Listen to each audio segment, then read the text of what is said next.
And here we are, today's speaker. I mean, unfortunately, you're stuck with me. I see the cameras. Oh my God, they're all falling off. The guests are leaving in droves. It's no, me today. For you that have not worked with me in the past, just let a couple of extras in there.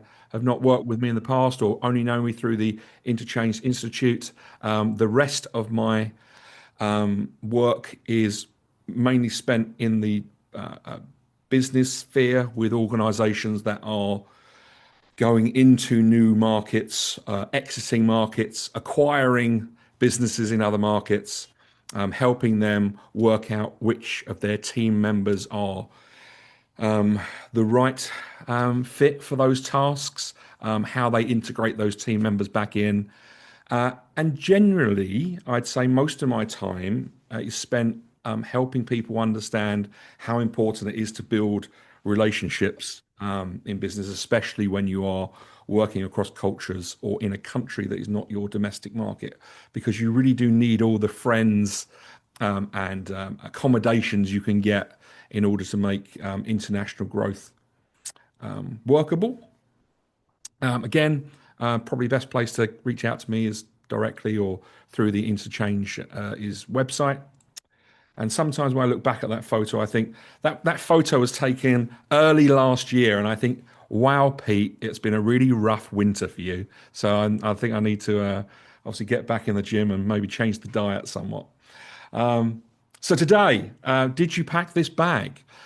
So this year, due to work commitments and social commitments, I've had two very close together returns back to my. Even though I'm a United States resident and have been in this country a long time, I, I still class home as England, and I went back for 2 weeks in February, and I literally flew back yesterday after 10 days of being there. And when I was coming back through security in early March, of course, the bag goes through the scanner. It gets flagged. It goes down the little trolley line, the other side of the glass, and eventually they come over to you and say, "Okay, is this your bag? Did you pack the bag?" And my answer was, "I think I did," which, of course, any of you, any country, any immigration or customs services, that is probably the worst thing to say, no matter where you are in the world. And I was like, "Why on earth did I say?" Of course, I think I did. Of course, I did. But I think I was on autopilot, and I don't remember what I put in the bag. So when they're saying, "What do I expect to pull out of this bag?" I genuinely had no idea at the time what they was going to find. So elaborating on that is, you kind of you've we I've found myself in the situation where I have the same house that I bought over 20 years ago in England. You pay the mortgage. You kind of got to that end, and so it's kind of like we kept the house, and it's a very convenient place for us to obviously stay when we go back. We still both travel quite a lot of work for work. So the joy of that is, of course, I mainly travel with just a backpack. But I was coming back and I was like, this is the heaviest backpack I have ever carried. I don't know what on earth I've got in there. And of course, it's all the usual things. Unfortunately, I threw the packaging away, but it's such a cliche. I mean, this here is full of tea bags, and so I specifically go to a shop that sells a tea bag I like, a black tea that is. That as many of you know, is obviously famous. English tea is kind of blended in a way that it works with milk. And it's in little foil packets, so I can get more in the backpack. It's not in a box. And I pushed time aside at the end of my trip to make sure I fit this trip in. There's all sorts of other random things in there. Again, sort of like some pickles, some sort of things. And I was like, why am I still doing this after, geez, coming up for 30 years of traveling and living in other places that is not England? Why am I still still bringing these things with me. And of course, what ends up in the bag, spices, sweets, biscuits. I don't have any on my desk here today, but there is a brand of Scottish biscuits called Tunnock's caramel bars, which are in a like kind of gold and red wrapper. They are thinly surrounded with milk chocolate with a large wafer on the inside. Um, I would say I am borderline addicted to these to these caramel bars, and I don't know why. It's not like it's the only thing I ever ate when I lived in England. It was one of many things I had. However, it has proven to be the one snack I can't get anywhere else. So maybe that's why I've started to fixate on these things. Brands and basics. I think we've all been there that in terms of, I think as businesses get better at specializing their products for their local domestic markets. Of course, there are certain things and certain mixtures of things we have got used to that is just different, even when it's the same brand when we go across. But again, is that enough to warrant kind of taking up, all that space, in your bag? Words and stories. Now, when I think back 20 years, there would have been three or four magazines or newspapers in there that I could not get access to in the US or wherever I was living at the time.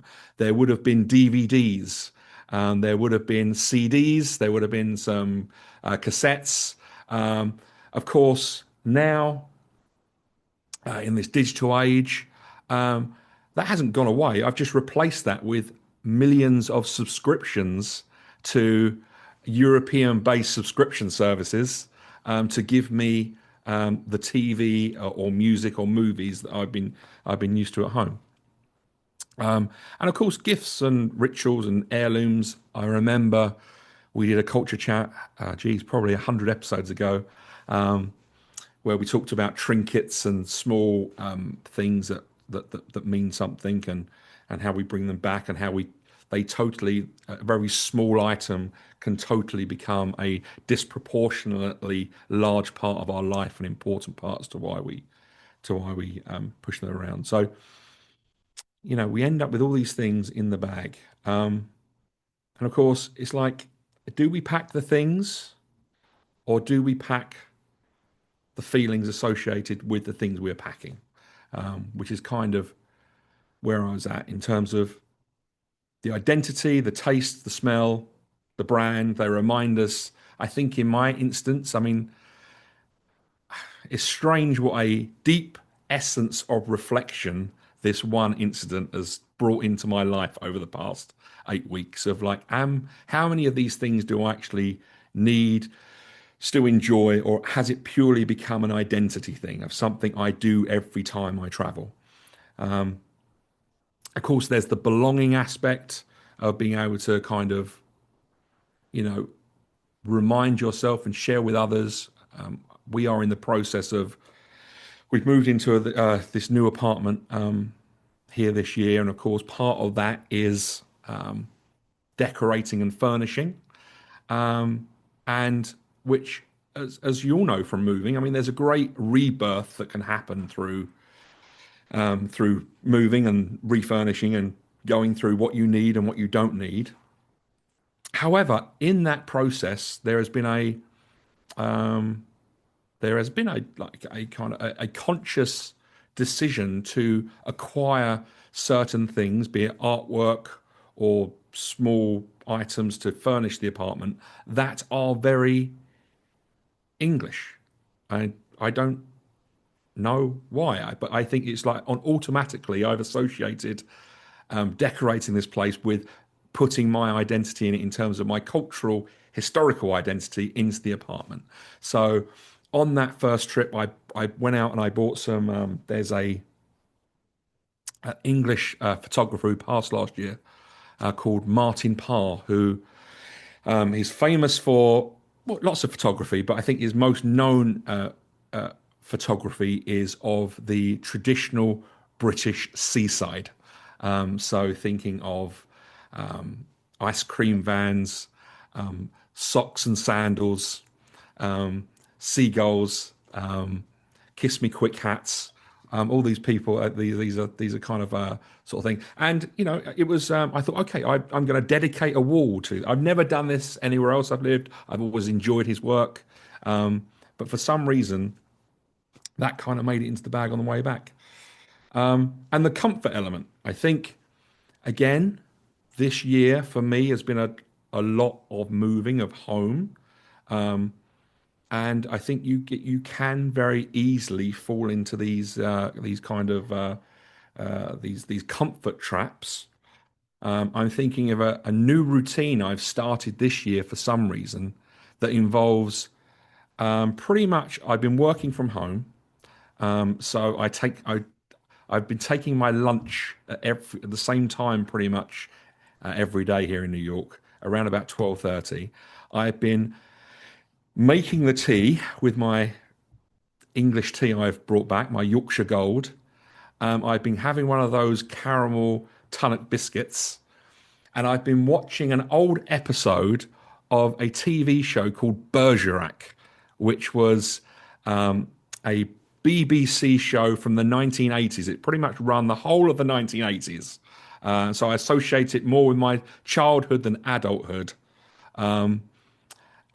And I don't know why, and it's become a bit of a. I think because again, the move and the settling in and so forth. So I've been collecting these things, putting them in the bag in order to fit this new routine, this new ritual of comfort as we move this year.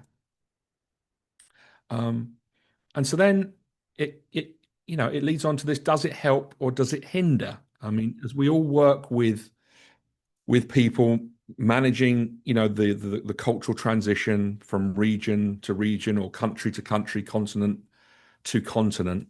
Part of that training is the consciousness of, you know, giving yourself the best opportunity to integrate and accept and embed into your cultural setting, and the dangers of course of kind of going back home too soon after a move, or the various elements around culture shock, etc.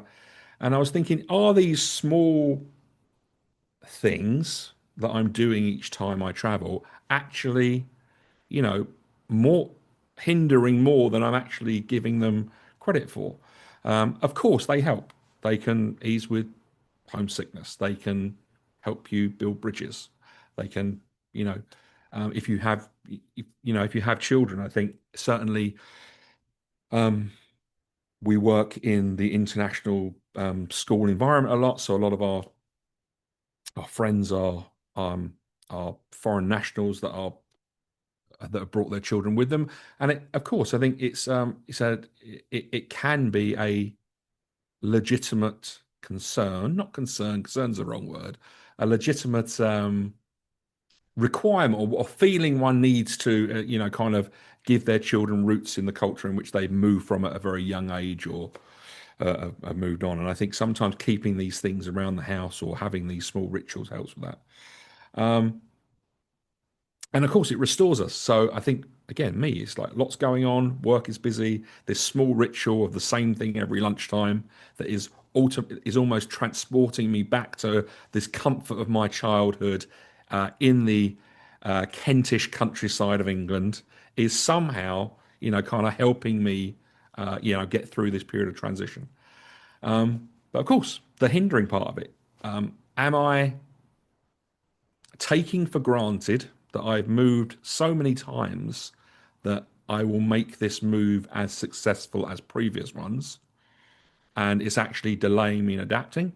So instead of this routine of using these things I'm bringing home for a lunch here at home, should I be actually out into this neighborhood? Should that be a ritual? Finding new places to eat lunch or meeting new people, etc. If I didn't have this comfort zone, would I be doing that? The reinforcing of a bubble, I think, again, I've noticed none of these things that I am bringing back from England to the US every time are new things. They are all things from a previous life. They are from a childhood or young adult phase of my life. They're not things I've acquired tastes for as I've got older. That the whole issue of, as we always say, home is not the same home you left as when you go back. So I think it adds to that whole kind of freezes home in time. And so each time I kind of go back, I kind of it brings a light to, okay, these are things that are the same and these are things that are different, and you maybe fixate on those things too much. And again, it adds a, what I put as a quiet pressure.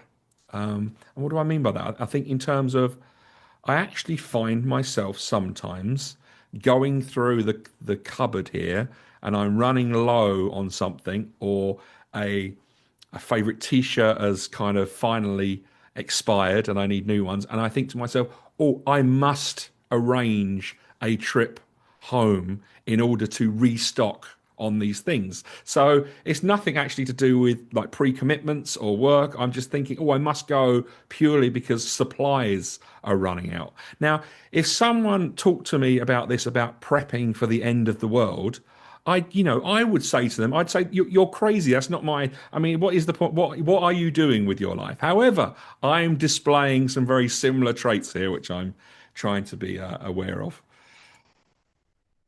Um, and I'm running through here. I'll be done in sort of like another 5 minutes, and then we'll get a good long 15 minutes in your breakout rooms to discuss some questions, and then 10 minutes at the end for us all to come back and discuss. But and then of course there's the flip side of the travel.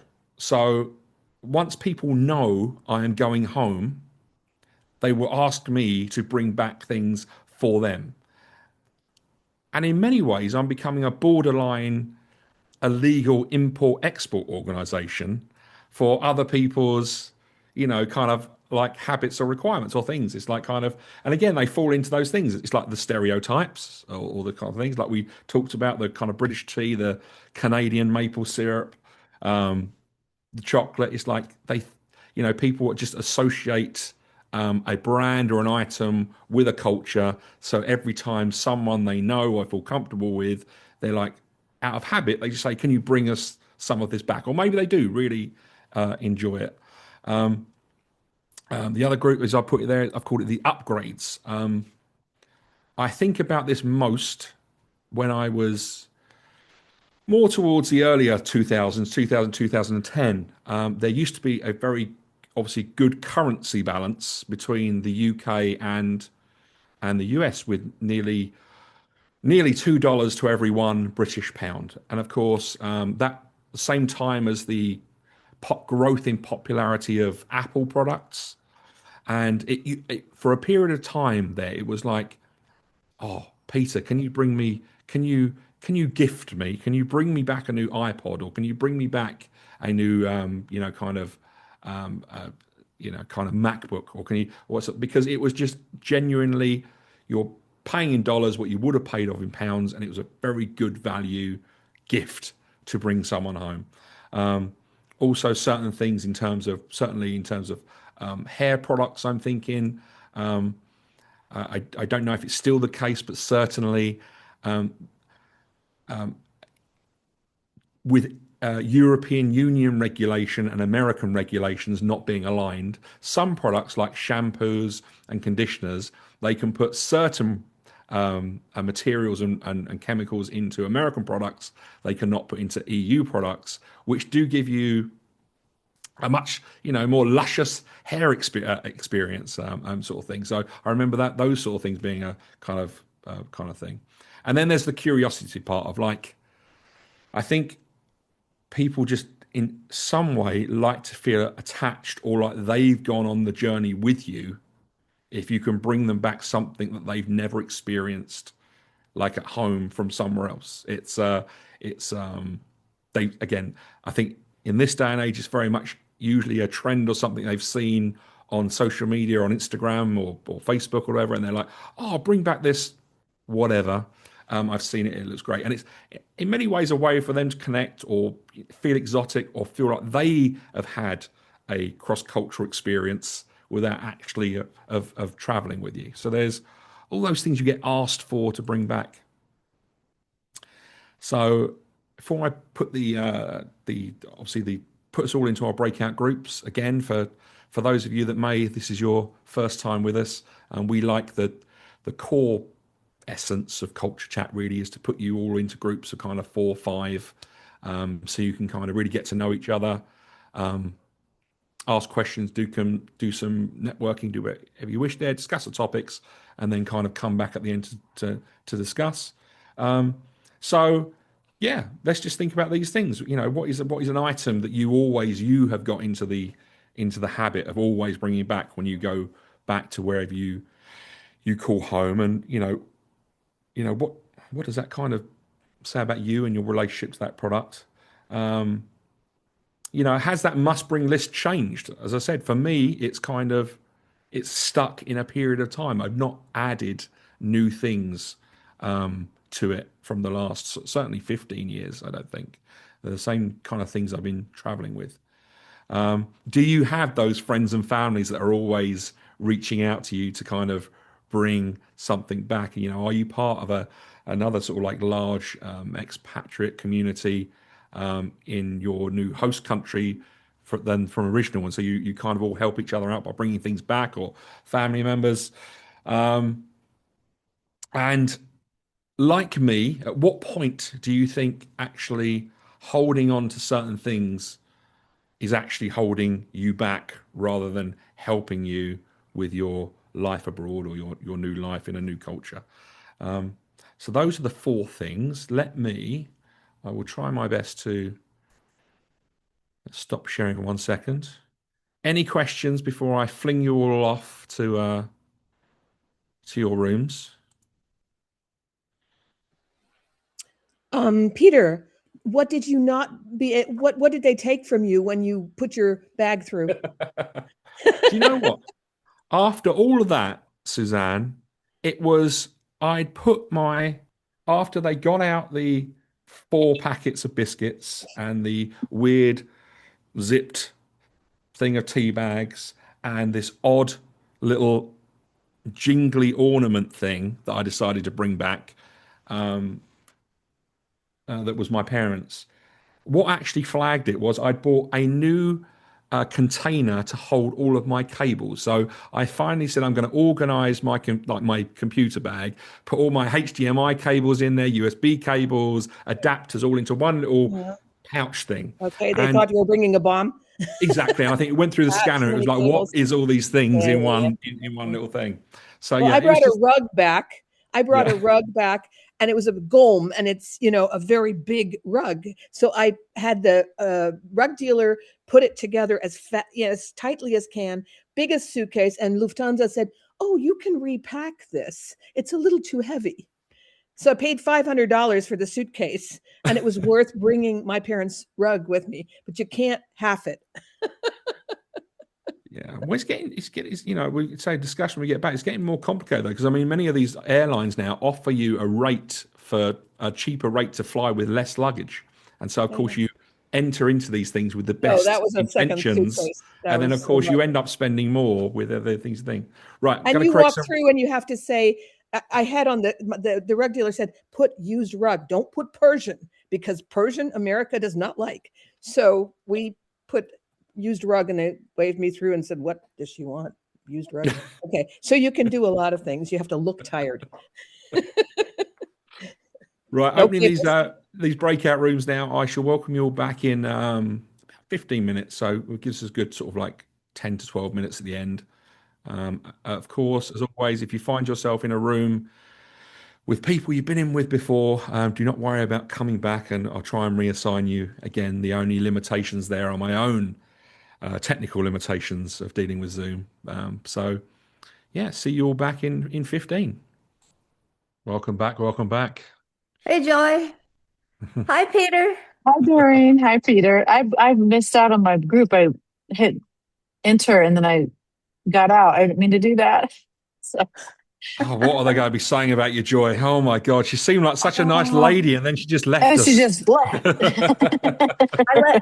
When I saw the sign come up, I tapped it immediately and went, oh, I didn't mean to. I I said same. a little That's abrupt. Too many things. Joy, are you in Switzerland yet? no. I moved to. I'm not going to Switzerland. I'm staying in Lisbon.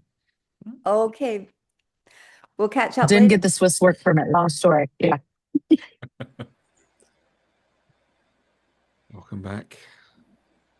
Peter, I didn't get to say to my group just before we clicked off, if anyone's curious about Costa Rica, this whole year I've been putting all my images and thoughts of Costa Rica on my Facebook page. And so if you care, and it belongs on everyone's bucket list. So Absolutely. come to Costa Rica. I would agree with that, Alan. I went there like 2 Christmases ago and I was blown away. Are you guys talking about landscape or people? Both. Everything. Both. Uh-huh. It's Okay. I think they're talking about the prices because they could not miss US. It's the same price. It's gotten expensive here. Too many gringos buying up property and inflating prices. The I same thought in they were San talking Diego. about the wind because somebody was blown away. So that's very windy. In Costa Rica, or you just? We had a 5.1 earthquake yesterday. Oh, how Wowzers. lovely! Don't they have those in California too? No. Yes, but yes. Sorry. Not in Michigan, my home state. Yeah. Well, I've lived on both coasts, so we have hurricanes here. Come to visit Florida, especially in the geez. summer. We love you. No hurricanes, please. We'll show you how to evacuate. It's I'm the only one in my street that didn't get flooded last Milton. Yep. Yeah, I'm actually very thankful for Floridian hurricanes because I had a great mentor in the UK who was a gentleman that was in marketing and advertising. He was like one of the original kind of madmen sort of thing. He actually was a advisor on the show, but he moved back to the UK because I think it was they'd lost their home twice to major storms, and it was the children were getting to a certain age, so he moved back to England. And so without the Floridian weather, I would have missed out on Peter Robertson. So there we are. So what did we all talk about? What did we find that we all packed in our bags that were somewhat good decisions, questionable decisions? What did they say about us? Anyone? Peter, yes, I have my microphone on, I think. Yeah, I'm going to send something on chat because mine actually, it's more the literal response to your question rather than, in terms of culture and whatnot. So I'm sending it because it's still relevant to what we're talking about. Because in my case, and we discussed in our group, it's not actually bringing something home. Home where I am now is France, but it's often bringing something from home to another home or to someone else's home. Yeah. Okay. And Yuji in our group said that home, the meaning of home also changes. Yeah.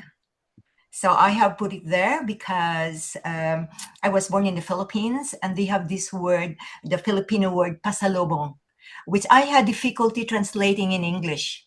The closest words that came to my mind were, as I have written down there, present and souvenir or a gift. But it's really specific to something that you bring to friends and relatives after traveling. And I've just realized, as you know, Filipino has 3 main languages. And in one of the languages, it is called mitot. And while you were talking before, I was thinking, where did it come from, me thought? And maybe it's from me thought, me thinking of you, maybe from the Americans. I don't know. I haven't had time to check yet, and I will after. But it's really my brother-in-law, who is now Australian, who lives in Australia. He always says me thought. Bring me thought from France, it's very close, me thought, maybe thinking of you. I'm not sure. Maybe Even it if is it from isn't, I French. think I like that version. you know. Yeah, so that's why I decided to. It was just easier for me to write it while you were talking and explain. No, I appreciate that. I think Doreen, I see a hand.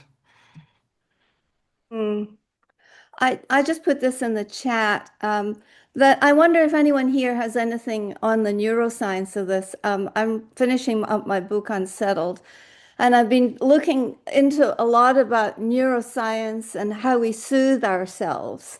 And I think some of this behavior is just purely self-soothing. And I think once, for most of us here who have lived across the globe, I think there's an invisible part of us that needs to be sort of sewn together.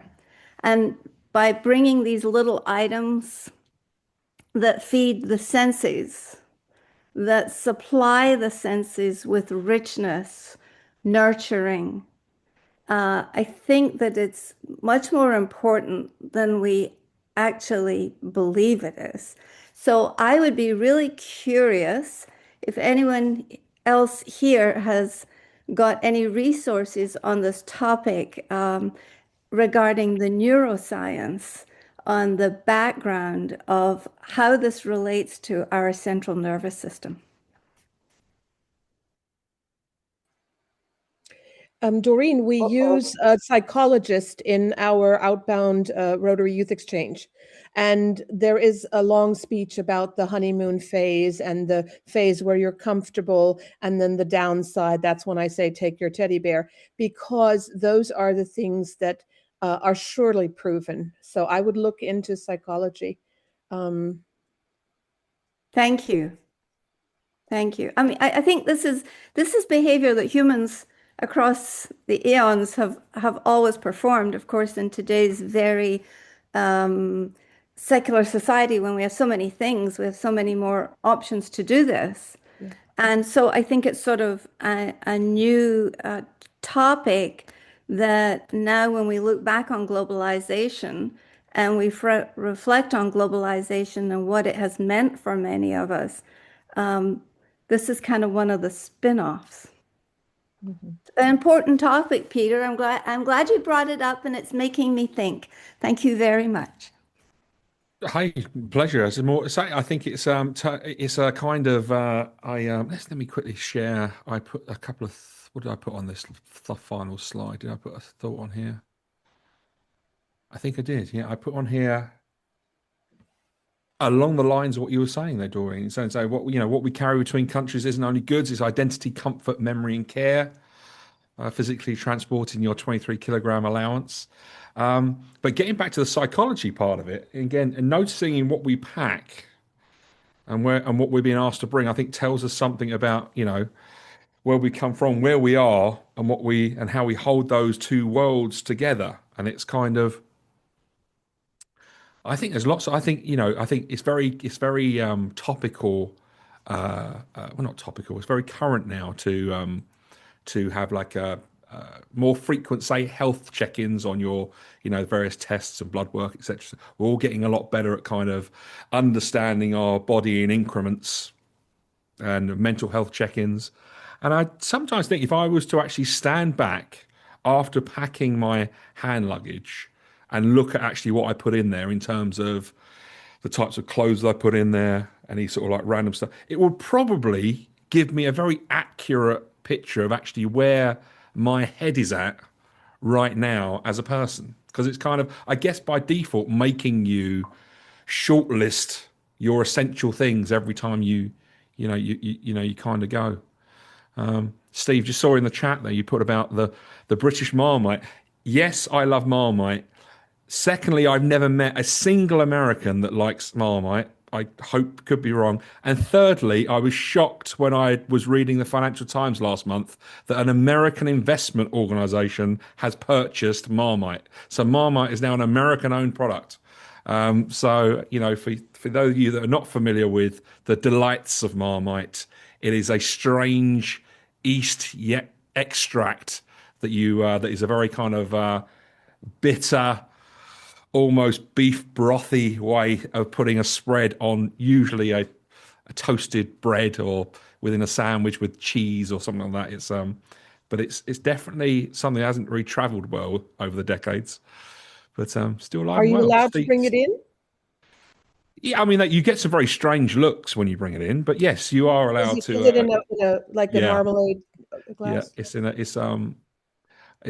kind of up there in terms of how the Campbell's soups become iconic with Warhol. sorry, yeah, Warhol. Same sort of thing. It's actually the branding of Marmite is a somewhat iconic brand in the UK. The Bavarians have Obatsta, which is something you can probably recreate, but it's also very specific. Yeah. Got it. Great. There we are. We've made the hour. Sorry, any Peter, last? we've. Yes. I want to say that a lot. Our conversation was, lady from Belarus, about what we bring from our parents from our childhood back, and I think that the personal items from, if you are from somewhere else, to bring them with you is very, very important for all of us, I think. Absolutely. All right. Thank you very much, everyone. And obviously, I'll post these later. Obviously, if you want to continue the chat, obviously we have the Facebook group, which is kind of not the LinkedIn group, which is a closed group, so it kind of keeps it somewhat. You had to have been there to talk about it, some sort of structure to it. So continue it there. But see you all in 2 weeks' time.